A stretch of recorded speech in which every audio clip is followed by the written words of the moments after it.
Good evening, and welcome back to another dangerous discussion in bed with B. I'm your host, B, and tonight for discussion 7, we are getting into the sexcapades. This episode is very, very juicy, and it's going to cover everything. We're literally talking all things sex throughout this entire episode. We are talking about my point of view on sex shame, embracing what you like, pleasure mapping. We're talking sacred sex. Before we even get started and before we have our edge of the bed conversations, I just want to shout out to my people who are our sex therapists, our sexologists, all of those.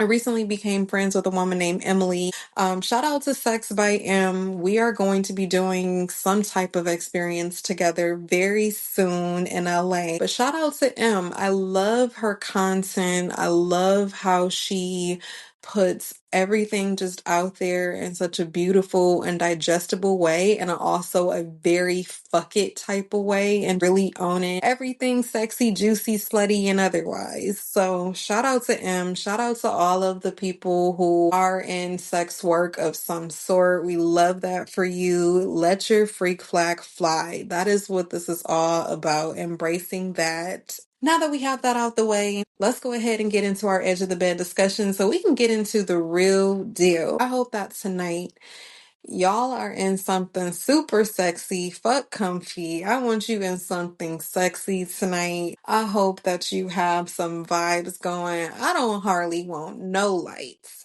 Keep the lights off.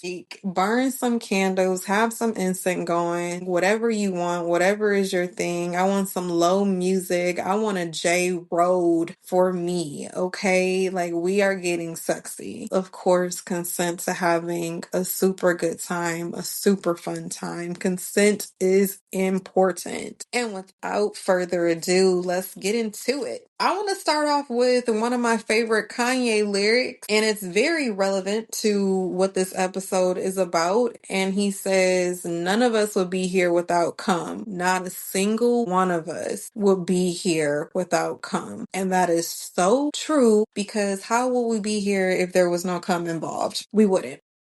So that's how we're coming. That's my point of view on sex. End of discussion. No, but as far as my point of view on sex, I really do feel that it is expression. It is one of the deepest connections that you can have with your partner or anyone for that matter. Sex is so super intimate, it's so deep, it's so close. I saw something and it said, sex, creation, orgasm, God, love, gratitude, it's all the same energy. It's all the same. And it's so beautiful when you think about that. That is all the same energy and you're reaching the same type of peaks. Oof, I love it. I love it. I do want to add to that freedom. Sex is freedom. I feel like when you are in a healthy sex environment and you are just able to be yourself, you are just able to love on your partner is able to love on you and explore. Sex is all about exploration. It's all about learning, teaching, demonstrating, giving, receiving, all of those things. There's such reciprocity in beautiful sex. And I feel that it is freedom and liberation at its finest when you have reached that peak of being there and being comfortable with your partner and having those comfortable conversations. Sex conversation is not always sexy. You know what I'm saying? Like, sex conversation can be awkward if people make it awkward. I feel like there are so many people in this world that make sex awkward, but we would not be here without cum. Let's not forget what Ye said. Stop with these awkward ass conversations about sex. It is a natural part of life, and it is so important to experience it. It's beautiful, it's bliss, it's heaven in real time. Good sex will transport you to a whole nother dimension. It feels like it is communing with the gods, in my opinion. There's 2 times where I feel like I'm communing with God. 3 times. I mean, if it includes like my conversations with God. But the other times would be sex for sure. Having healthy sex is very much so communing with the gods and doing God's work. Boz has a lyric, doing God's work in the devil's playground. Honestly, I feel that's relevant and irrelevant to depending on how you look at it, because we have been conditioned to feel like sex is dirty and sex is not a natural way of life or something that we should feel shameful or sinful about. And sex is not. It's literally communing with the gods. I feel that way with sex, and I also feel that way with smoking marijuana. Marijuana is another way that I commune with the gods. That is a holy plant. That is a sacred plant. I love both. I am definitely a fan, and I am a Scorpio. I think that comes without saying in so many ways, but I think that when people think of Scorpios, they naturally think, oh, nasty for real. And I think that is more so about the expression of it, not feeling shame to express yourself in such a beautiful way and know yourself and know your body and know your partner's body, whatever it is. That is so beautiful. I'm in love. It's juicy. We're coming off my last discussion of us talking about my health phase and all that stuff and the amount of partners that I've had. I think that people think and assume that just because I've only slept with 4 people, that means that I must not have had a lot of sex. And that is the furthest thing from true. I've had marathon sex. I've had a lot of sex. And we'll talk about my sexcapades. That's what this all is about. We're gonna get there, but let's go slow. Never underestimate the sex life that people have. People also assume that I have good sex or looks like I have good sex, and just a lot of things. And some of them are absolutely true. Said what I said. But the other thing is you gotta make an assumption about people's sex life because you never know. The only way you know is if you actually take the time to explore. As I'm recording this discussion, I have not had sex. I think that we've already discussed that I am abstinent. And if we've not discussed, I am abstinent. At this moment in time, I will not be abstinent for too much longer, but I am abstinent at this time. And I have been abstinent for 486 days, a little bit over a year. And my abstinence journey has been so beautiful and so much fun. I love sex. So there's definitely been times that I wanted to have sex. I just channeled those wants, needs, urges, etc. in other ways. My choice for abstinence was because I felt that I needed to clear myself, and I felt that I really needed to be with myself and really needed to understand what sex would look like for me moving forward, and also just working with myself on how I feel about sex. And I felt like up until that point, obviously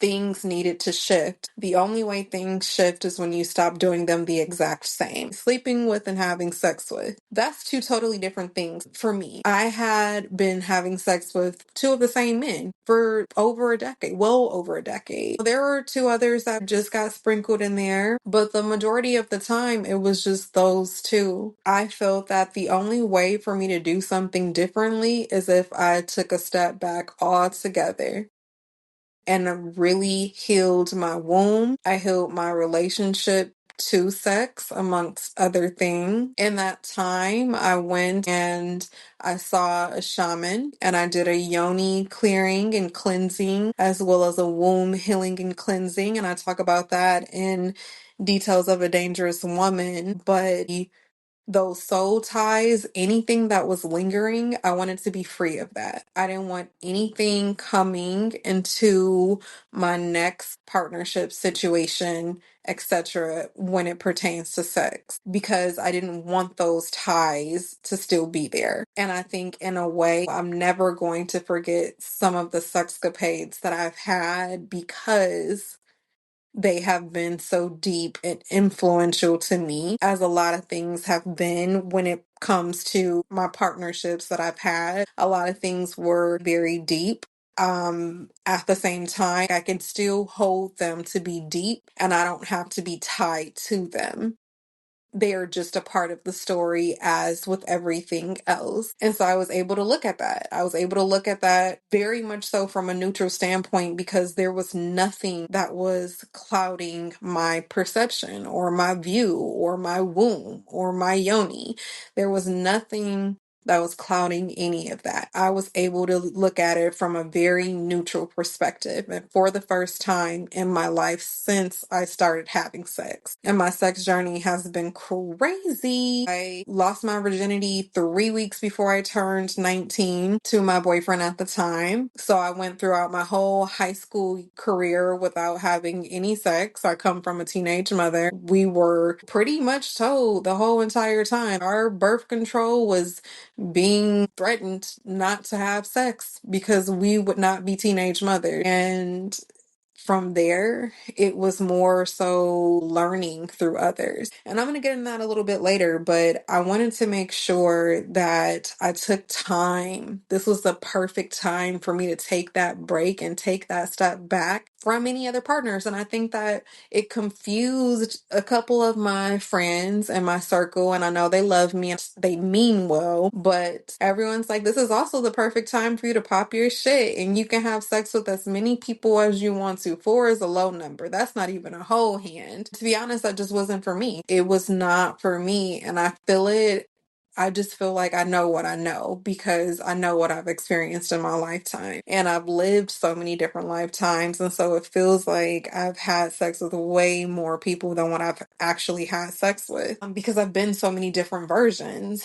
And to circle back, not the circle back, but the circle back on sleeping with versus having sex with. I've slept with men in the same exact bed as them, and we have never had sex. If I'm thinking about it, I probably have slept in the bed with the same amount of men, if not more, than I had sex with. And it was just strictly sleeping. And I'm grateful for that. You know, nothing ever happened to me. I've been very, very blessed. It's just like the way that I carry myself. I think that men knew better. And I also think that they had a certain level of respect and reverence for me that they would not have crossed the lines. But there was also men that I slept next to and I was like, I'm never sleeping next to you again. And then at the same time, there was men that I slept next to and I was like, I want to sleep with you forever. Like I want to sleep next to you and wake up to you forever. All of those things are all relative. At this time, like I said, I am currently abstinent. It's been a beautiful journey. I think that everyone should take a break once in a while,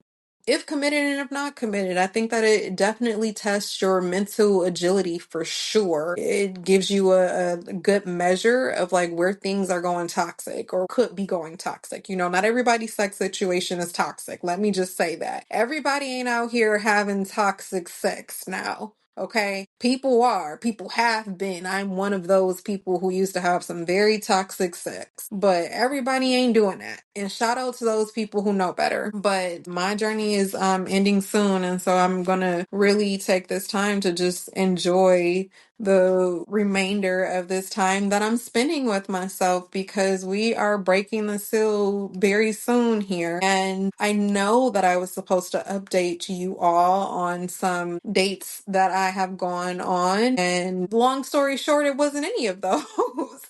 And some of them didn't transpire, which is very cool. And then, you know, it just so happened to be something right under my nose, someone right under my nose, and he is special. Shout out to that man. Let's move on to the shame. I think that in so many ways, a lot of people that I know, they learned about their bodies through someone else teaching them what they like. And I was one of those people. I don't want to speak for anyone else but myself. I was definitely one of those people who I didn't have anything else to go off of. We pretty much grew up sheltered the majority of life in the early years. That was pretty much not talked about and off the table, etc.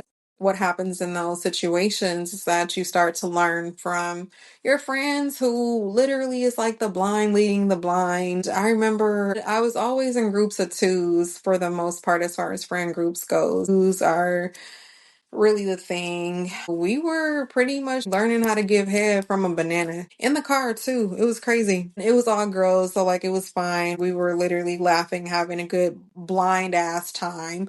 And that's just not how that shit goes. I think the best learning you could do is with your partner in the moment, learning on the job. There was so much learning and so much teaching me what I like through my partners and what they did or what they didn't do and how they did it and how they responded or reacted to certain things. And then it really created, at the end of the day, a disconnect from me and my own body and like the mechanics of it all, because I couldn't see myself for such a long time if it weren't through other people's eyes. I just started to see myself. And that is not good, ladies, especially. Learn to see yourself for yourself through your eyes as soon as possible and know what you like and what you don't like. Otherwise, it ends up being these situations where, for example, you become into your 30s and then you're still trying to figure it out. And some people do. Some people have it all figured out or a good amount of it figured out. I don't think anyone has it all figured out, but some people do. Like some people have a very good grip on it. And I thought that I did, but I learned that it was just one of those things as such as life. The more that I know, I don't know anything at all. I remember having very immature sex. And in some cases, my cycle coming. I remember when my hymen broke. My hymen actually broke in the front of a Mercedes Benz, and it was tragic. Peanut butter seats, all black at the time outside. And I was just tragic. I remember just being so like, what the fuck is happening? I literally was that disconnected from my body. And still, I'm still in the process of being like, what does this do? But I think that there's so much learning that can be done with how you spend time with yourself and the education that you give yourself around your own body and around your own pleasure. The pleasure principle, taking control of that and knowing that it's okay. Anyone who says that shit is not okay, they are not living yet. You can tell them that I said it, and I will continue to say that throughout these discussions. You can always tell them that I said it because I mean it. But I remember those situations of like my cycle coming and not knowing what to do with that. Personally, to be clear, I don't like when men run red lights. I know that is a thing for some people, but not for me. I feel like my cycle time is my cycle time, and I am just very much so, it's ceremony for me. I'm not in the mood. However, that ovulation phase, though, that's a whole different story. My mentor teaches about cycle syncing. Shout out to Ree always. It was also the way that my partners would react. And it was very immature thing to do. It was not handled correctly. And so of course that put shame around having sex and wondering if my cycle would come. The shame that was created with my first ex, my first boyfriend, me having sex with him, still knowing that he was cheating on me. That was a toxic cycle because I couldn't live with him. I couldn't live without him. He could not live with me. He could not live without me. And we for damn sure was not letting anybody have sex with the other. That would be crazy. It created this very vicious cycle. The chokehold was real. And we would argue and have sex, argue and have sex. And that's honestly probably how I got pregnant. But that is a different story. We've already talked about that. That created a lot of shame, just knowing that it felt like I wasn't good enough. And it felt like I was competing for who even knows? I don't even know who I would have been competing against, but it felt like I was in competition with someone else who potentially was or was not having better sex than me with him. And that's just a crazy cycle to be in. And it quite literally made me feel like I was crazy at one point and was not all there. Stupid in love. Check those discussions out because that's pretty much what that boils down to as well. My last ex-partner shamed me for the thought of who I wanted to have sex with. Not even necessarily who I did have sex with, the thought of who. I wanted to have sex with. And if I'm being honest, I have to date had sex with everybody that I wanted to have sex with, except one. And then now, another, but that is on the way and that's already done. So we're not even going to count it.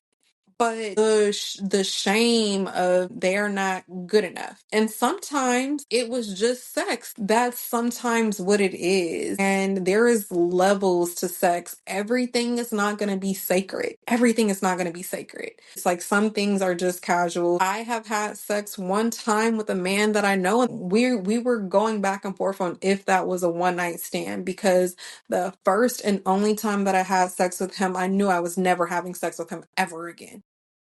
And it wasn't that it was bad, it just was not my type of sex. It was not my vibe. And it just wasn't the time either. It wasn't our time. Our window that we should have had sex in had passed, and we had sex way too late outside of that. I do believe that that is another thing of making sure that you're having sex in the windows that you feel it. Because if you are trying to wait years later and down the line, shit changes. Those vibes are not always the same. And granted, for me, a lot of my sex experiences have been a long wait. There's been a long anticipation of waiting, because in my mind at the time, and still, I know that I'm worth it. I know that I'm worth all the. My last partner waited 7 years to have sex with me. 7 years. My first boyfriend waited 10 months, but long periods of time had passed. The guy who I had the one night stand with, he had been in my life for 8 years. And nothing. We've slept in the same bed together, gone on trips together, never had sex. And I think also normalize that. Normalize sleeping next to people. Sometimes you just want to be cuddled. Sometimes you want to be held, and there is nothing wrong with that. There's actually a whole job that you can cuddle people and get paid to do it. Look it up. The idea of who I wanted to have sex with at the time, or who I was telling him about that I wanted to have sex with at the time, not while we were together. I was definitely satisfied, but while we were apart. And there was so much shame with that. And then it made me question on if I was or wasn't making the right decision. And who was he to say? He wasn't qualified to tell me who I should or should not have had sex with. And I just put too much on him, too much emphasis on him and the respect of his opinion to do so. So you got to be careful. There was a lot that was tied to sex with me. You have to be careful about that. Learn big sister advice. So learn from my experiences. And then toys are in here as well. Last year on February 3rd, I went to dinner with two of my good friends and my girls. I love my ladies. I actually was just with them this past weekend, Des and Tiff, and we were talking about toys. They wanted to know what's my opinion about toys. I'm very neutral. I don't feel like they do anything for me. If I had it my way, it definitely would be a man. There is nothing like the pressure of a man in an intimate moment. I feel like that's my preference. And then the next is my hands work well enough. That would be, my second preference. But I've played with toys and I feel like they're extras for the razzle dazzle effect. I don't think that they are everything. I never got into the whole rose thing. I mean, I honestly just was like overrated. And I also feel that for me to have a toy situation, I'm going to need to be high as hell. It's going to have to be a whole situation. Like I'm going to have to set myself up in order to like it for a couple seconds type of thing. Man, me, please. Coming off of shame, I feel that we should move into embracing what you like, because on the other side of shame is empowerment of knowing and saying and claiming and declaring and all of those things, affirming that this is what you like. And being brutally honest with yourself, whatever it is that you like, you let your freak flag fly. And you know that that is okay, as long as you are not hurting yourself or anyone else, as long as it is healthy for you and every other party involved. Let it be. No one can tell you shit. For me, I like raunchy shit. Always like the X-rated stuff. I've been tied up too many times, from everything from handcuffs to zip ties and everything in between. you name it. I love a good tie-up situation. And I think it has a lot to do with a good performance. I am dramatic, theatrical in that way, but put on for me and I'm going to put on for you. That's how I feel about it. You know what I'm saying? And when it comes to sexcapades, like I'm definitely down for whatever my partner wants to do. Because I said that I was going to mention it in this discussion, being all about sexcapades, I've had wild sex. I've had some definite wild sex moments, and I've had sex in an elevator.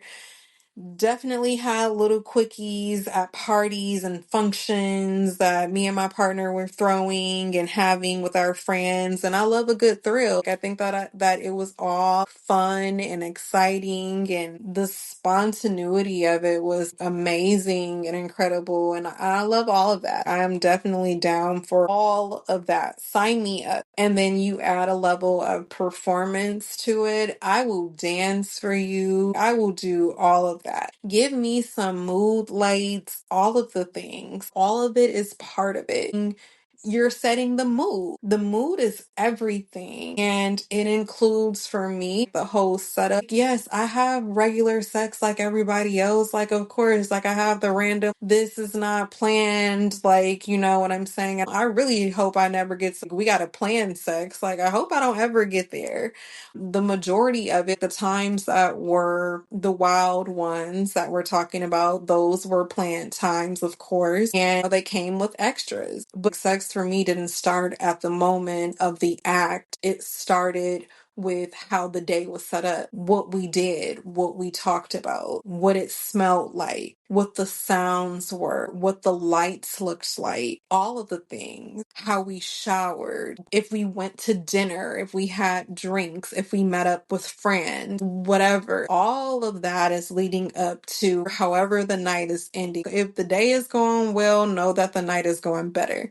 I love the nighttime. I'm a fan of it. Know that all of that plays a factor because it's a mental and a visual thing, right? So it's like you have to put me in the mood, put me in the mindset to be wild, razzle dazzled, and otherwise. I am ready. I stay ready for that. As I will do to my partner. You will always be ready. You will never have to get ready. And there will be times where there is going to be some wild situations and probably some recordings out there in the world too. Definitely some home videos for sure. Probably some random recordings on X or something. That is a mood. And it's also because you are so in the moment and you are so carefree and you are just free. Like you are just literally free. And I love that. I love that for us. I love that for everybody who is having those sexcapades and those moments. It's important. And going back to music, so if you've not done this already, make yourself a sex playlist, whether that be for yourself or your partner or partners, whatever. Make yourself a sex playlist. Shout out to my sister Kelsey. Kels, I love you. I was with her in LA. We very much so bond about music together. When I was with her, she had a playlist for everything. And she even played me her sex playlist. She calls it a La La playlist. Stole the name immediately, created my own La La playlist. Not that I've not had many, but I just like the name La La. Okay, so we went with that and get yourself a sex playlist. Know that when those jams come on, that it is time, the mood is being set, the vibes are right, and get right to it. Get into it, yeah. Which brings me to pleasure mapping. As I said, I've been abstinent for 486 days. Not that anyone is counting, but I'm also telling you that this shit is not for the weak. It is a mind game. Don't be easily tempted if you are trying to be abstinent or celibate, because it will not work. It will not work. The man that I am having conversations with and we are building together asked me if during this entire time of being abstinent, he's like, so you just went cold turkey and like there was no play of any kind. And I was like, oh no, who do you think I am? Of course, everyone has needs, especially after you grown. We're grown. Needs are essential. And so you need to be always able to satisfy your own needs at the end of the day. And pleasure mapping for me, I learned about it. I was listening to another podcast and I can't remember the name, but Scenario was on there. I think it's called like something with friends or something like that. It's done by a beautiful black woman. And she had Scenario on there, and Scenario is an artist who I absolutely love. I love her music. She definitely makes music for the nighttime, and she's very like celestial and very sexy in her own right and owns it. And I love that about her. And I also love her music. Her music is so sultry, and I'm such a sultry woman myself. So I'm all for Scenario vibe. And Scenario was talking about her music and how a lot of people have had sex to it. And she was saying that she's not had those same experiences at the time. She's not had those same experiences and connection to her own music. And I was like, oh my God, I couldn't believe that. She talked about pleasure mapping. And pleasure mapping, it's mapping your body and understanding where your pleasure points are so you can please and satisfy yourself, or you can teach your partner to do the same. I think that everybody should do it at least once. And when I started pleasure mapping, and I also talk about this in my book as well, when I started pleasure mapping, I set the entire mood because it was essentially for me romanticizing myself. I could not have a man and have all of these demands for him to do XYZ so I can feel ABC, and he would be the only one that was doing that for me, and I was not willing to do that for myself. In the process of me romanticizing myself and my life and what I wanted for myself, I very much so had the connection to sex involved in that. And I've studied sex magic and tantric and all of those things, and we're gonna get there still. We're letting it build. And I knew that I wanted to spend that time with myself, and it was so beautiful. And I did recordings and audios about all types of things because it is your world, and who's going to tell you differently? That was one of the ways that I understood that there is so much power in knowing yourself, and that within itself can feel dangerous at times because you are giving yourself the power to say, I know XYZ about myself, and I know that I feel this when I do this, and like just all types of things. It's very beautiful, and it can be sensual, it's very spiritual for me. I loved it. I recommend that everyone pleasure map. That was part of my abstinence journey and something that I am going to incorporate after we break the seal, me and he's not my man as of yet. We've not done the official labels. Again, we are building, but that's what he will eventually be. And we have been having open conversations about that and what that looks like. And it's a beautiful transition in talking about him because we were talking about breaking the seal and what that looks like for me and looks like for him, looks like for us. And he's very honored. And I'm very honored that he is honored because he takes it so serious and treats it so delicately. And I feel held. He told me because of the number of men that I've had sex with and the fact that I've not had sex in over this span of time, he said that when we do break the seal that it is sacred. And that word sacred, yes, now you're speaking my language. He was already speaking my language for other reasons, but now you're speaking my language. Side note of all of this, I'm coming off of a very nasty virus this past week, and I was sick, and he, was checking on me, and we were talking, and he told me that he prayed for me. And if you know me personally, and if you are getting to know me through my words and through these discussions that we're having together, prayer for me is deep. And when you pray for me, again, now you're talking my language. You are praying for me and telling me that you're praying for me. That is one of the highest forms of love. It goes back directly back to the sacredness of sex, of creation, of orgasm, of art, of liberation, of God. Like all of those things is so beautiful. We had those conversations and he took it serious. And I love that. Yes, like yes, all of it. Mhm. Yes, sir.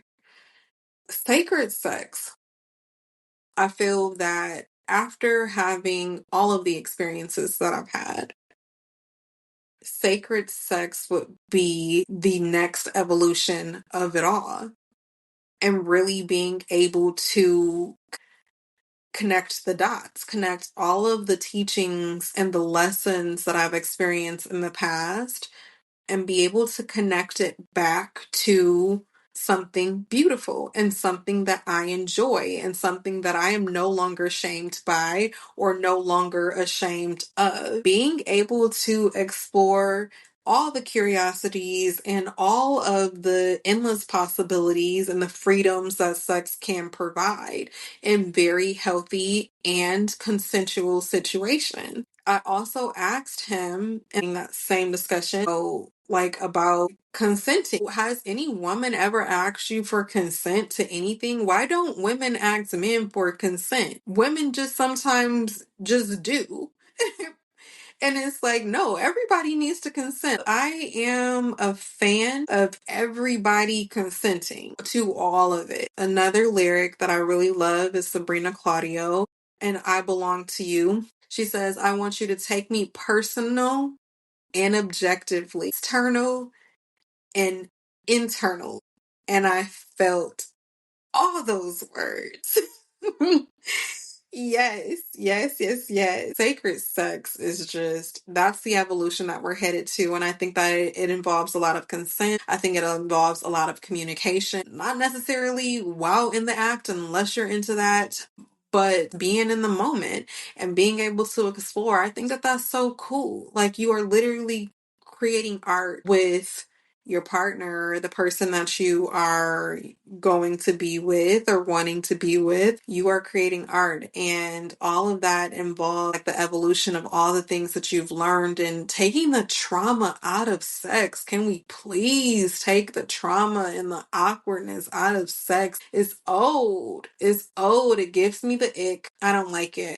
And it's time for the next evolution of what this all looks like and most definitely what this all feels like. So I am excited. I have studied sex magic because one, I dip and dabble with, a little magic here and there in so many different ways. I know my power in all capacities and no one can tell me differently. So I think that being able to explore all types of things and all types of possibilities. I love the idea of affirming during sex because there is a portal that is open. A woman's body is literally opening a portal during sex of her womb and of her yoni to call in whatever is coming her way, quite literally. If you are calling in goodness, so much magic can happen. And that's what I want for everyone. Studying Karma Sutra, it was never about like all of the different positions, weaponizing them. Karma Sutra's principles are about men understanding the body of a woman and all of the positions you could be in together. that she could be in with you, you are in exploration and in creation. That is what Karma Sutra is about. And then Tantric, it's literally about opening and creating portals and being able to be so in sync and in the moment with your partner. There's something so beautiful about these different sex philosophies and ideologies, and I'm trying to explore them all consensually and sacredly with my next situation. So I'm excited, and I hope and I pray and I wish everyone felt this about sex. I know I have people who have had traumatic things happen to them with sex, or are just honestly not that into sex. And I'm just like, how, Sway? How does that work? I do not. Keep me away. But I feel that. I just pray for more exploration. I'm at the point where I feel like communication is everything. That's why I brought up M earlier, because I love M's content. Again, Sexed by M. I love her content and how she educates and also puts it in a very digestible way about like how we learn about our bodies and their functionalities and toys and all other types of juicy, slutty shit. Like all of it. I keep saying slutty because this morning I saw her post and she was like, I hope that everybody has a sexy, slutty week. And I love that. I just love the freedom. And like, if you are stiff and rigid and you feel some type of way about it, this was not the discussion for you to listen to. Absolutely not. Like, this is the things that you need to have an open mind and open heart about. As I hope with all of my discussions that we have, our discussions together, this is a dialogue. And I feel strongly about the more I'm outwardly expressing myself, and my girls, my loved ones, they were asking me this past weekend, how are you so spicy right now? Like you just have a little bit of to you. To be quite honest, it's just because I feel the freedom. I feel the liberation. I am doing this, and I'm doing this for us. This shit is for us. I say this to free us together. I really hope that you all take that and you do what you please with it. Literally do what you please with it. And please yourself, please others. Maybe everybody just needs to have more sex. And I have been in a bubble, y'all. I'm not gonna lie to you. I have been in a bubble. I really don't know all the things that are going on in the world, and nor do I want to, because there's a lot of depressing shit that is happening. And I would much rather be here in my bubble with y'all and everybody who is listening on Spotify, Substack, and Apple Podcasts, Instagram. I would much rather be here in the bubble spreading love and giving wisdom than trying to spread the hate. Somebody needs to have sex, and somebody needs to have sex well. Somebody has never had good sex before. And that's my little rant on it. I'm excited to just be more free in this capacity. We're 7 weeks in. I've never been one to censor myself or my creative or anything like that. Definitely not my words. And I don't feel that we're stopping anytime soon. So I really hope that you all are rocking and rolling with this, that you're having a blast. I'm literally in bed as we get deeper and as situations with my life changes, and I'm able to share that with you all and share my new experiences and what they have been like so candidly, so that you all can see yourself through me and perhaps be inspired or perhaps be motivated to do something a little bit differently. That is what this is all about. That is what the discussions that we're having are all about. I hope that the impact is there. I have been seeing the comments and getting some of very beautiful emails and things like that. I'm happy that for those that it's resonating with, that it's resonating. The way that y'all love me, I love y'all, and I love you big. We're gonna go ahead and pull back the covers. I will see Dallas this upcoming Wednesday on the 5th. It is our first deep discussions in person. I'm super excited for it. We are going to have a blast just talking about all things love, relationships, the dating pool, how it's been polluted, how's it going for you, being confidently single and navigating those waters and not being afraid to say what you want and live your life. Let your freak flag fly. pull up, come out. We're going to be at Irby. This is sponsored by Meteor Cafe of Dallas. There are several Meteor locations in Austin and other locations as well. I can't wait to see you all in public 7 to 9. This is a complimentary event, but that's where we get to do this in dialect form and have these open discussions, because the more that we're able to do this, the more we are creating the world that we want to live in and the things that we want to see in the world. So I am honored to be with you all in person. I'm so geeked. I can't wait to just have a good time, an uncensored time. It's going to be lovely. Thank you for rocking with me for 7 weeks. Next week, we are going to be 8 weeks in. My God, 8 weeks in. I'm so excited. I can't wait. We've been doing this for 2 months almost. It's been so much fun and I'm having a blast. I can't wait to see where this goes. Let's put back the covers. I love y'all, and I will see you Thursday.